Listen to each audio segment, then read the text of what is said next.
श्री गणेश जी द्वारा चंद्रमा को प्राप्त की कथा। प्राचीन काल की बात है। कैलाश शिखर पर अनेक देव, दिव्य, ऋषिगण, सिद्धगण आदि के साथ ब्रह्मा जी भी एक उच्च आसन पर विराजमान थे। वहीं पर एक अन्य आसन पर भगवान शंकर भी पार्वती के सहित सुशोभित थे। उनके निकट ही गणपति और कुमार कार्तिकेय दोनों ही अन्य बालकों के साथ क्रीड़ा में लीन हो रहे थे।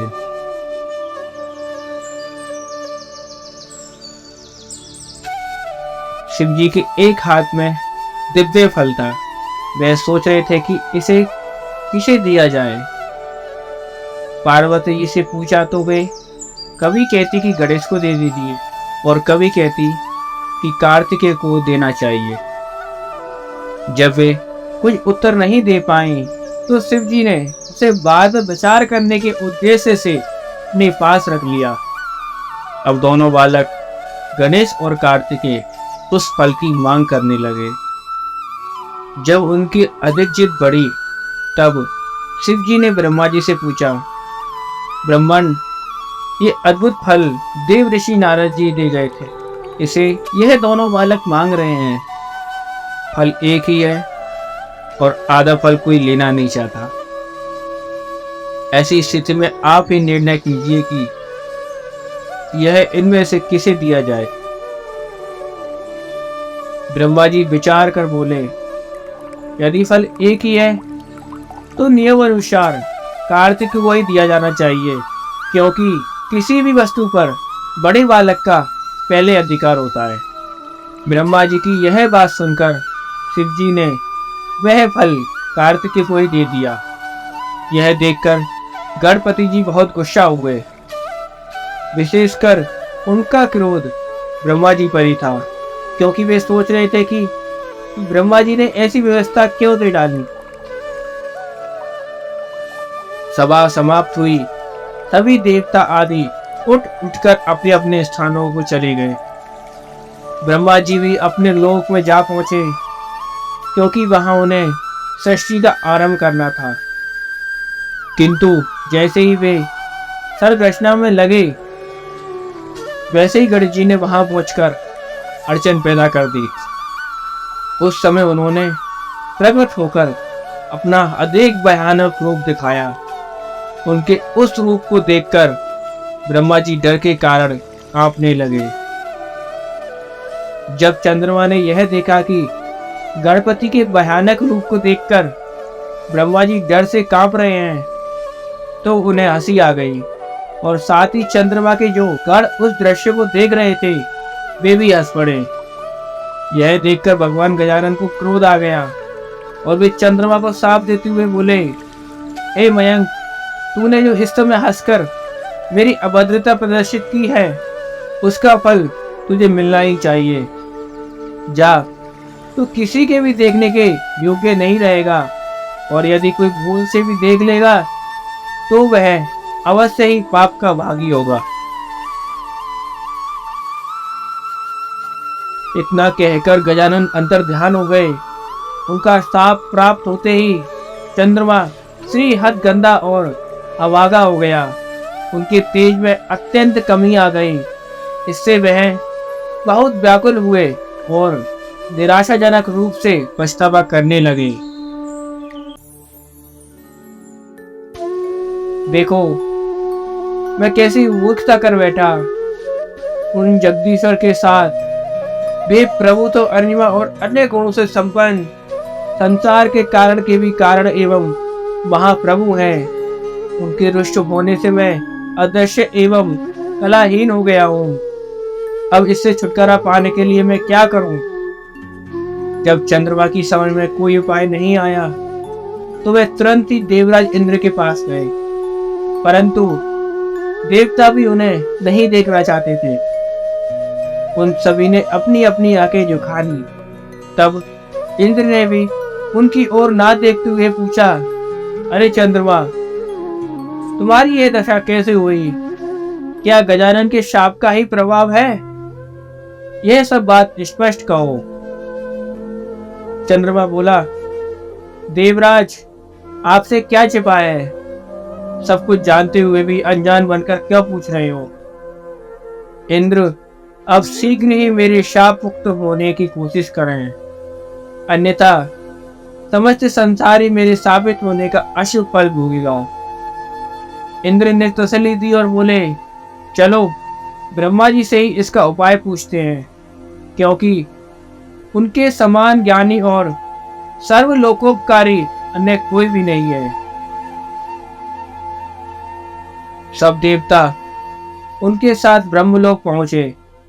आगे आगे चंद्रमा और पीछे पीछे इंद्र के नेतृत्व में सब देवगण।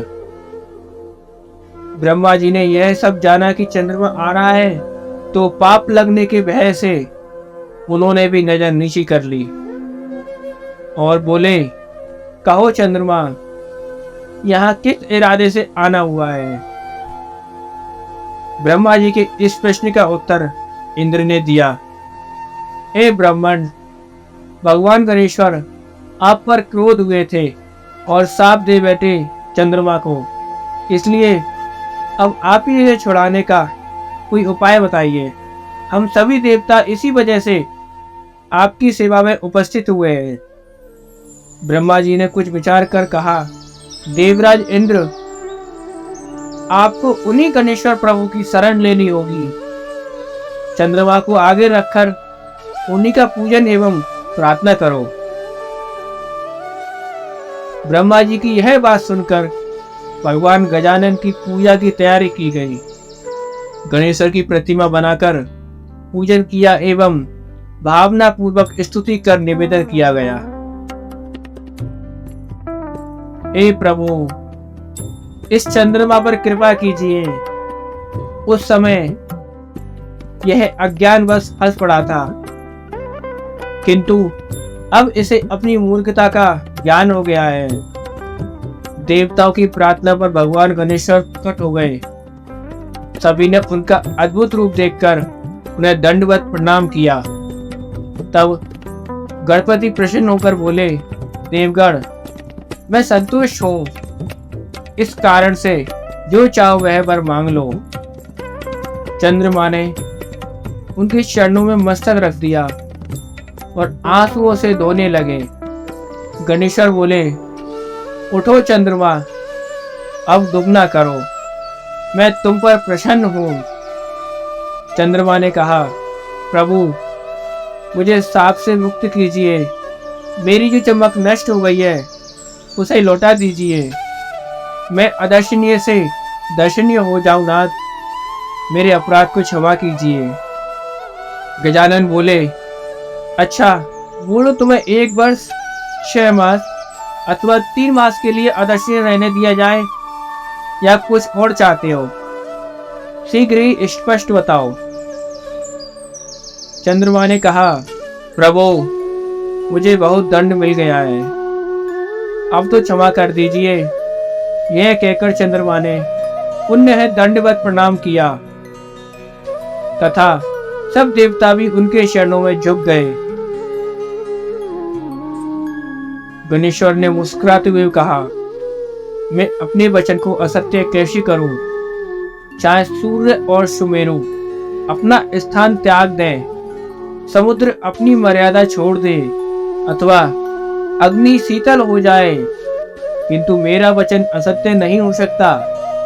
फिर भी मैं तुम्हें 1 वर्ष में 1 दिन के लिए ही शापित रखूंगा। जाने या अनजाने में भी जो कोई भाद्रपद शुक्ल चतुर्थी को चंद्रमा को देखेगा वही अभिशप्त होगा और वही अधिक दुख का भागी होगा, इसमें कोई संदेह नहीं है। भगवान गणपति के इन कृपापूर्ण वचनों को सुनकर चंद्रमा बहुत प्रसन्न हुए तथा समस्त देवगण भी उनकी जय जयकार करने लगे। चंद्रमा ने पुण्य निवेदन किया, हे प्रभु, भविष्य में मुझसे इस प्रकार की मूर्खता ना हो और मेरा चित्त आपके चरण कमलों के इस स्मरण में लगा रहे, ऐसा मुझे वर प्रदान कीजिए। गणेश्वर ने प्रसन्न होकर कहा, ऐसा ही होगा, परंतु मेरे एकाक्षरी मंत्र का जप करते रहना। यह कहकर भगवान अंतर ध्यान हो गए और तब समस्त देवता स्वर्ग लोक को गए तथा चंद्रमा भी अपने लोक जा पहुंचे। वहां पर चंद्रमा ने 12 वर्ष तक एक पवित्र नदी के तट पर भक्ति पूर्वक एकाग्र मन से तपस्या की और गणेश्वर के एकाक्षरी मंत्र का लगातार जाप करते रहे। कम कम कम कम कम। तभी अचानक एक दिन वे परम प्रभु चंद्रमा के समक्ष प्रकट हो गए। इस समय उनकी रूप छटा को देखकर चंद्रमा चकित रह गए। उनके चित्र में आश्चर्य मिश्रित वह की अवतारणा हुई, किंतु शीघ्र ही उन्हें निश्चय हो गया कि साक्षात आदिदेव भगवान गजानन ही प्रकट हुए हैं। तो वह हाथ जोड़कर प्रणाम करते हुए उनकी स्तुति करने लगे।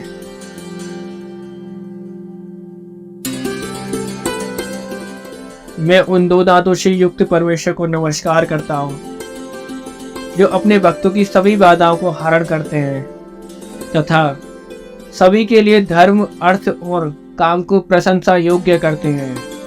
उन विघ्न विनाशक परमात्मा गजानन को मेरा नमस्कार है। हे प्रभु, मैंने अज्ञानवश जो अपराध किया था उसे क्षमा करके मुझे मेरा पूर्ण रूप प्रदान कीजिए। आप ही मुझे मेरा यह रूप, हे दया निधान, आप सभी देवताओं के अधीश्वर, नित्य बोध स्वरूप एवं सत्य हैं।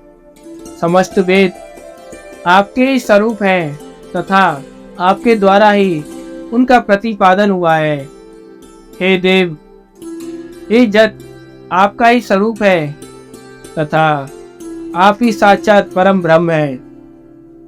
हे कृपा निधि, विश्व की उत्पत्ति, पालन और प्रलय के भी आप ही एकमात्र कारण हैं। आपका अनादर कोई नहीं कर सकता। भगवान गजानन ने चंद्रमा की ओर कृपा पूर्ण दृष्टि से देखा और मधुर मुस्कान बिखेरते हुए बोले, हे सुधांशु, ये तो मैं पहले ही कह चुका था कि तुम प्रत्येक वर्ष केवल एक दिन के लिए ही अदर्शनीय रहोगे। उस दिन तुम्हें जो कोई भी जाने अनजाने में देख लेगा, बस वही अभिशाप का भागी बनेगा। इस प्रकार तुम्हारी परेशानियों को लोग ऐसे ही बांट लेंगे। कृष्ण पक्ष की चतुर्थी में जो व्रत किया जाएगा उसमें तुम्हारा उदय होने पर व्रत करने वाले वे लोग यदि मेरी और तुम्हारी यंत्र पूर्वक पूजा करेंगे तो भी उस व्रत का फल लाभ ही होगा। उस दिन तुम्हारे दर्शन अवश्य करने चाहिए, अन्यथा व्रत का फल नहीं मिलेगा। प्रत्येक मास की शुक्ल पक्ष की द्वितीय में तुम्हारे दर्शन का बड़ा महत्व रहेगा तथा उस दिन अधिकांश स्त्री पुरुष तुम्हारे दर्शन का पुण्य लाभ करते हुए तुम्हें नमस्कार किया करेंगे। मैं वर देता हूं कि अब तुम पहले के जैसे ही तेजस्वी, सुंदर एवं वंदनीय हो जाओगे।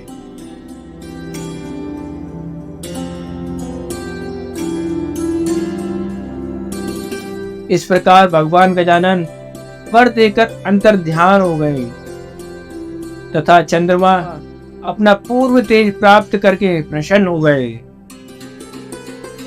बोलिए श्री गणेश्वर भगवान की जय।